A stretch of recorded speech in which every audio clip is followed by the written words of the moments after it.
Hi, it's me again with Corel Draw Tips and Tricks. And one of my viewers or subscribers was just playing around, and I even asked him if I could share this. It's a pretty neat pattern. I'm going to show you how to make it. Set your nudge. This box is 4x4. I'm going to go and Control G to group it together, and then I'm going to set my nudge factor on 4 inches. And then I'm going to grab it. I'll make a duplicate. I'm going to go Control D quite a few.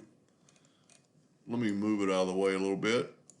And then what's so cool about it, then you could grab it all, Control D to make a duplicate and go down.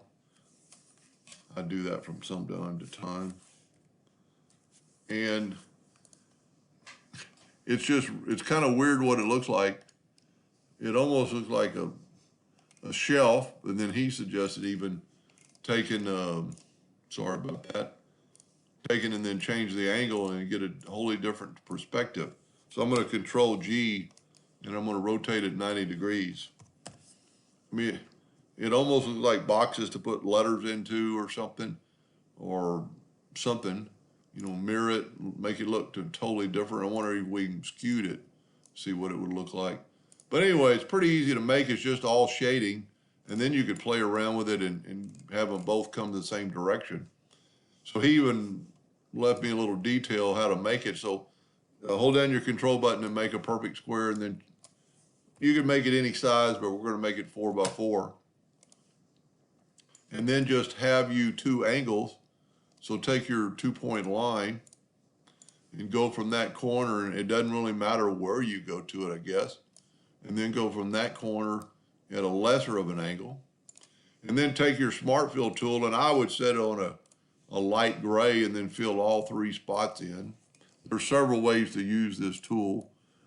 The top one we're going to leave alone, so select the bottom one and go down to your interactive fill tool and then change the one to the right to dark, and then you can slide and change it any which way you want. His looks really good. He did a good job because you could go from different angles and make it look, you know, let's leave it like that. Now the key is you need to select that one because if you don't, it'll go back to that original. And then bring a black. I'm just holding down my mouse button and bringing a black, and then let's just go with that and see what happens. Now I'm going to go ahead and Control G to group that together. I'm also going to take away the lines this time and see what happens. So I'm taking away the outline. This way you could Control D and duplicate it, nudge it over, and then you could mirror it. Now you still got a white line between the two, but that's very easily done by setting your nudge factor 0.001 and just grab one side and just nudge it till they're gone. That's a pretty cool effect. Let's go back and do it like he originally did it, and then Control D and move it over. And you know, it's kind of an optical illusion. It almost looks like it's pieces of cardboard or hulls. I'm not saying you'll ever do this, but it'll just give you some ideas.